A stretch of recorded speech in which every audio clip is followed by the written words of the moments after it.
Okay, so 1010. It's about interrupting others, so getting between two people, right? It looks similar to the sign for psychology, which is this. So the difference is palm forward, palm back. Remember palm orientation? So this way, picture that symbol of psi, the sort of, it's like a Y with the base is continuing up, psi. That's psychology, as opposed to interrupt, which comes around the other way, and it's palm towards you, and you're literally putting a wall between the two sides of the conversation. So a couple of vocab that we're going to need. This whole goal of this chapter is to have polite ways of interrupting conversations. Because it happens, it's worthwhile to be ready for that. So figure to get the vocab out of the way first because we're going to use them. So there's excuse me. Also like forgive, waive. Oh, we're going to forgive that. If a fee is charged, oh no, we'll waive that. So excuse me. Sometimes I think you'll see rude signed like this too, almost like there's no excuse. So excuse me. Interrupt. Apologize, I'm sorry. And there's a couple different ways to do hold on. It can be oh, or hold. It really is individual taste, which people use. Or you'll also sometimes see this for pause, like this. It's a weird sign because it doesn't make any logical sense unless you think about, remember back when you were young playing musical chairs, pre-CD players and tape players, when you had records, vinyl, you had to lift the arm off of the record. So I'm wondering if that's where it came from. Like, let me lift this up, pause. And it makes sense, but maybe just to my warped brain. So, other sign, go on. We've seen, continue. So time, which is paused, goes forward. You can do it one-handed.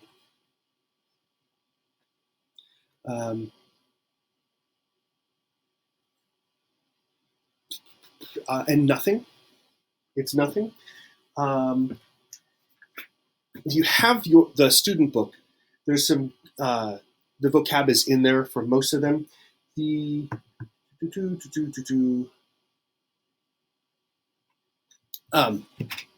sign indicating the signer will resume where they left off. It's done. Go ahead. I'll continue. And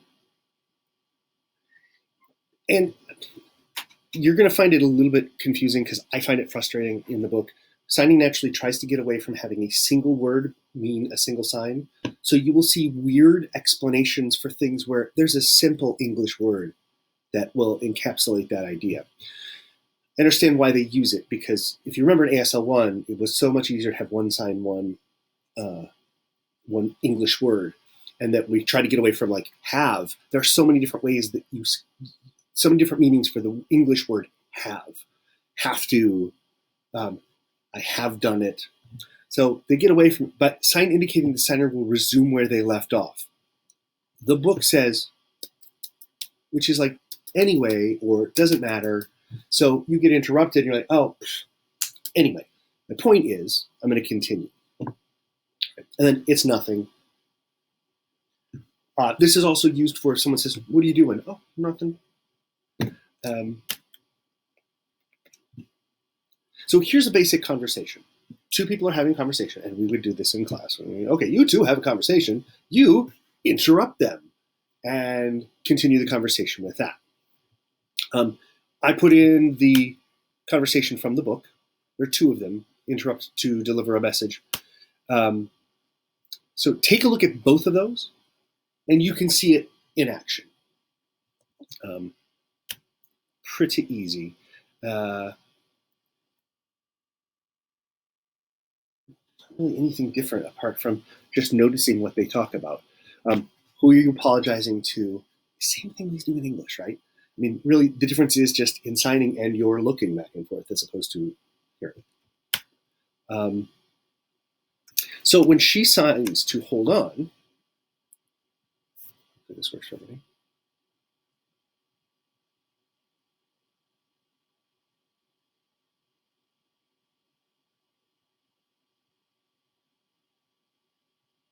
So it really doesn't, if you're having, wait,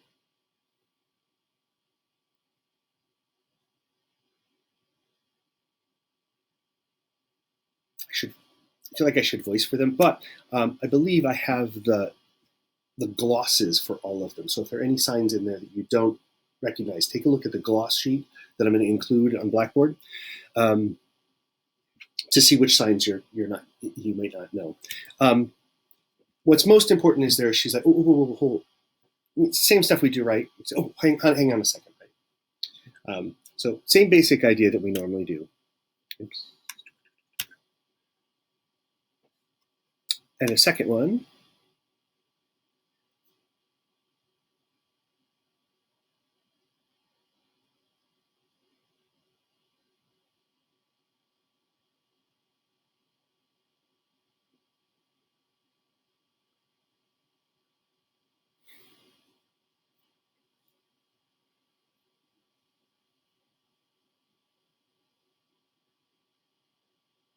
So go ahead. Anyway, go ahead. Right.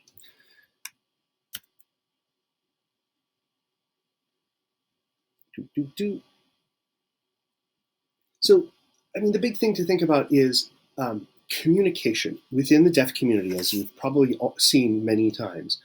Um, open communication is the big thing. It's been the big problem for as long as there have been deaf people um, born to hearing families where the deaf people are left out. So, if you're having a signed conversation with someone and all of a sudden turn away without some acknowledgement, that's really rude to them. Um, I don't know if you've had the experience or how you respond to the experience if you're having a conversation with someone and all of a sudden they start speaking in a different language, Spanish, French, whatever the language happens to be. At MCLS, it could be Japanese, Mandarin, or Cantonese. It could be Arabic, Hebrew. There's like so many languages. Right now, we have a roommate in our house, a friend staying with us, who teaches Latin.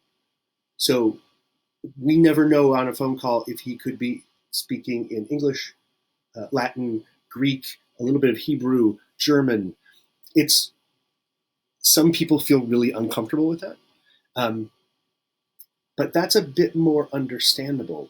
For deaf people, there's a complete cut out of communication. I know he's talking and not to me when Michael is on the phone and speaking Latin.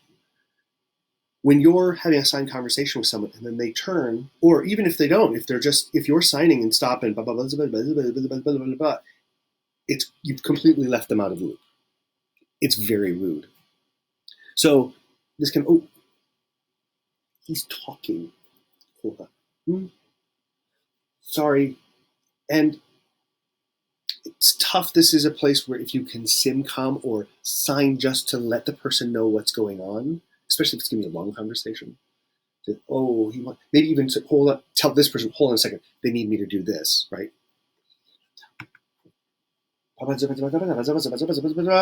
Finished. Sorry, they needed. Give that explanation. Catch them up. Um, don't ever say, "Oh, it's not important," or "I'll tell you later." Those are two things that put the hair on the back of people's necks if you're involved with deaf culture. There's so many hearing families have done that for generations. Kids at the table looking around, everybody's talking. What did he say? I'll tell you later. Or what did he say? It's not important. It's it's really rude. So really be aware of this whole attention thing. It's very important to sort of keep people informed. Along those same lines, you've probably heard of the deaf goodbye. When deaf people go to a party, or you go to a party at a deaf person's house, it's really important to say hello to the host and to everybody, and say goodbye. Same thing, host and everybody. It's a deaf goodbye. It takes a while, but even just, eye contact, see you later, love you, whatever. Because it's, as a deaf person, if you can imagine, you are having conversations, you know where people are, and then you go looking and they're gone. As a teacher, I've had it happen where I'm teaching and doing a sign thing to people on one side of the room, and someone leaves. Doesn't say anything, doesn't let me know, and all of a sudden I'm like, I heard the door close, and I'm looking, trying to figure out where it came. It's shocking and rude. So it's one of the big things within deaf culture is information. Just directly telling, I gotta go to the bathroom. Student just gets up, can I go? Can I leave? Why? Are you offended? Hearing people have a hard time dealing with that, as you probably noticed. It's like, oh, well, I don't have to tell you, I gotta go to the bathroom. Anyway, we'll get more into that kind of deaf, blunt kind of conversation later. But that's why interruptions are a really important thing to handle respectfully. Active listening is another really important key here. That if you're constantly responding to what people are signing to you, it's an engagement. If all of a sudden you're like, you go dead, they don't know what's going on. You could be paying attention to someone else. You could be like listening to another conversation and have blanked out on them. So constantly, oh, cool. Let loose those expressions. Just respond to what you're getting. Oh, even if it's something confusing, like, I'm not sure I'm understanding. Oh, now I get it. Yeah. So that connection is maintained, and that's an active maintenance. You have to be paying attention. One other thing, if you've walked with a deaf friend or companion or whatever down the street, pretty soon you'll realize that helping each other is important. If two people are walking down the street and I'm signing, or I'm watching you signing, and a light pole is coming this way, I can't see that. So it's not my responsibility to avoid that. So as a person in a signed conversation, watch out for the other person. If they're gonna walk down steps, it's not worth to go, oh, steps. And most of the time people go, oh, I know, fine. Or they'll be like, oh, thanks. I can't tell you how many times I have tripped over benches. Fire hydrants are awful. Fire hydrants are really awful. They hurt. I've lost a lot of blood because of sign conversations. Stop signs.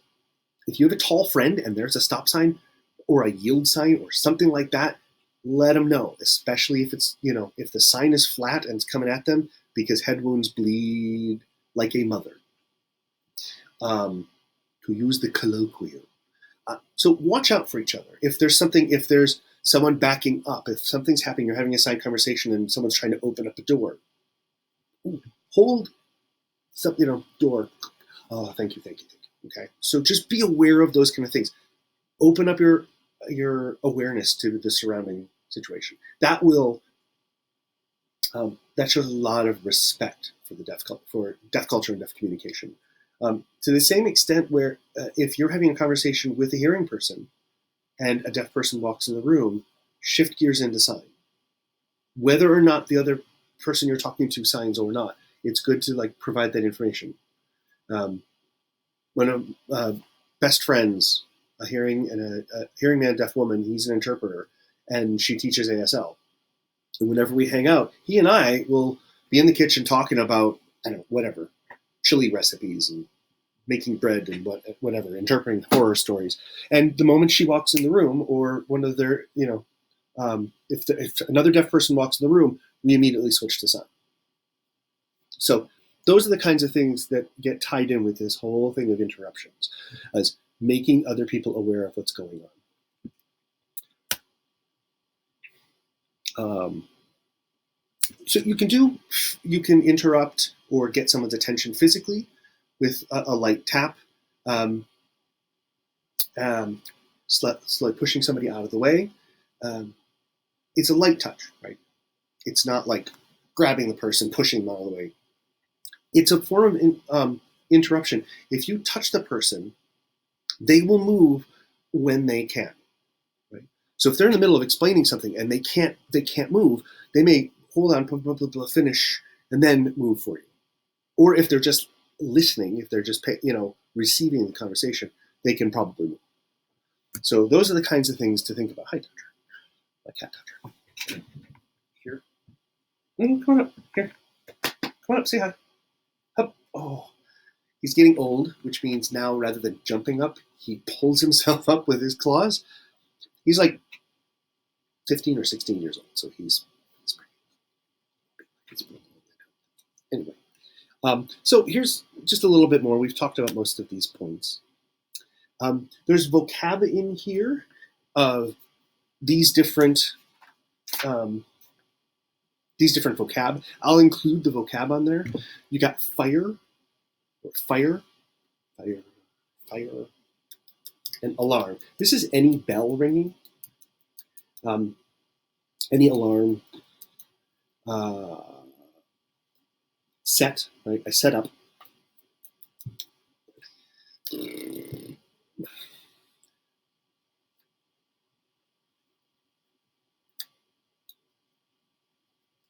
In cartoons, they always show the handset is ringing, even though it really doesn't do that. But phone, old phones.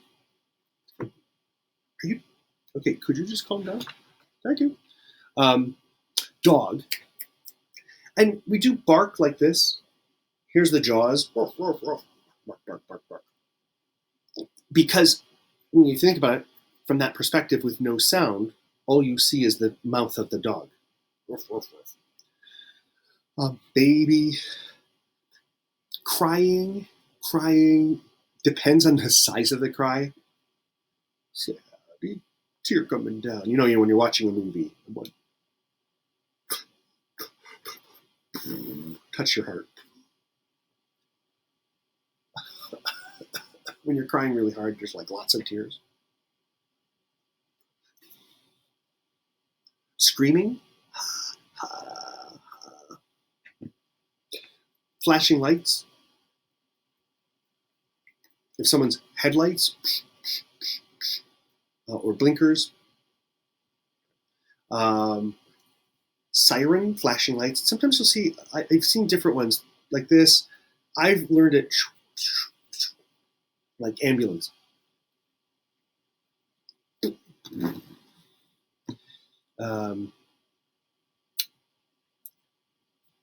Siren usually goes with the flashing lights. What else do I want? La la la la la la la la la. Sparking, creative, crying, lights flashing. Yeah.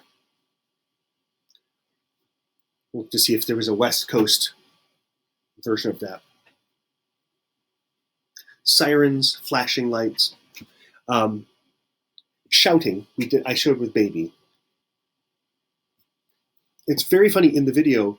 They're like, "Oh, someone's shouting your name."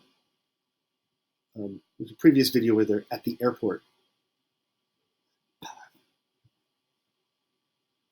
How here? Deaf. I don't know. So, someone over there, yell your name.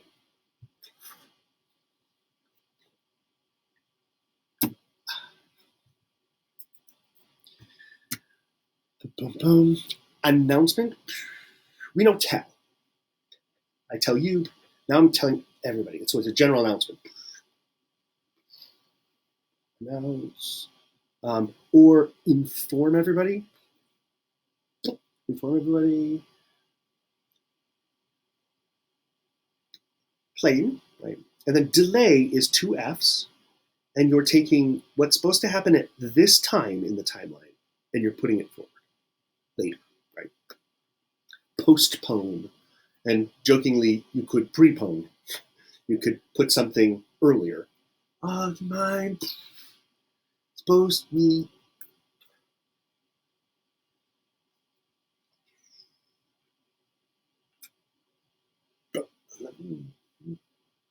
Right. And then the last one is building. And if you've seen this one before, it's floor 1, floor 2, floor 3, right? So building.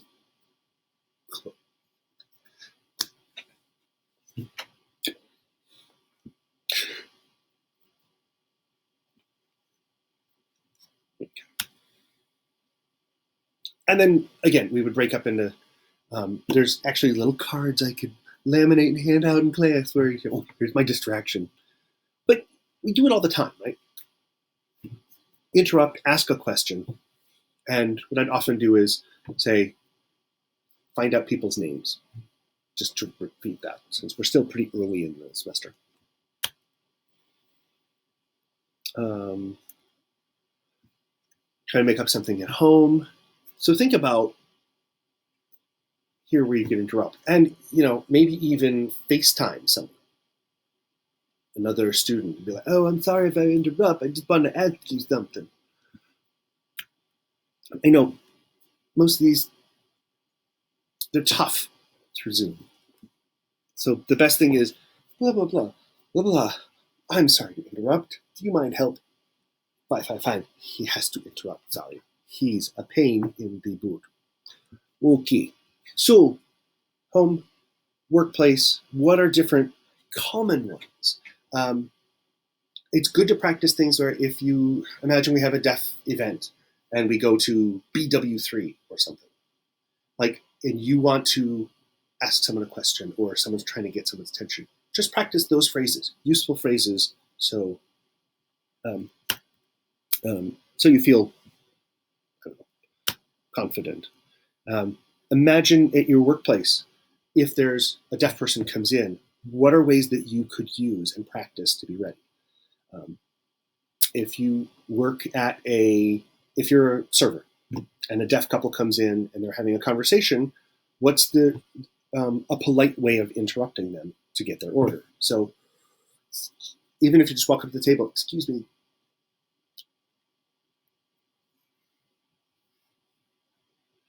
So even just that little, oh, excuse me. And most of the time they'll be like, right? So try to think of ways to apply that so that you're ready. This is the kind of thing where if you are working like at a grocery store or whatever your job might be, if there's a way of employing this, even to practice with another worker, another coworker.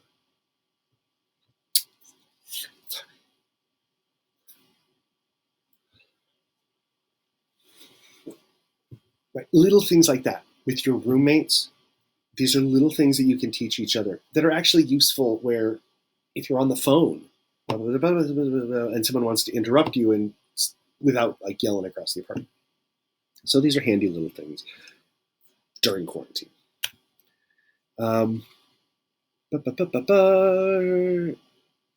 Another way that we use this is if you're having a Zoom conversation, same thing applies.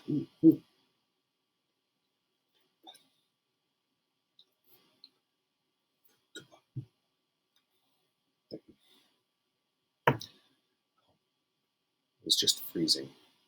I don't know why this is. Okay, the video looks like it's not cooperating. Okay, so unit 1010. Okay, I hope the video is still recording well, but it's looking like a slideshow. So there's all the new vocab, and some of them are fleshed out to be a little bit more like a situation of how would you apply this. So, for example, telling someone about an announcement that the building is about to close. How would you go about doing that?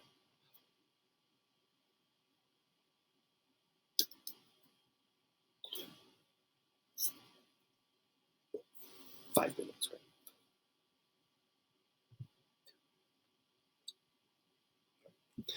right? And here's a vocab review video. going through all the ones from the book. And then I included the video of all the videos from the textbook in case you need to look at those. Cool. So that's 1010. There's a lot of information, but really it's one kind of technique of interrupting and how to handle it. Cool. So that's 1010.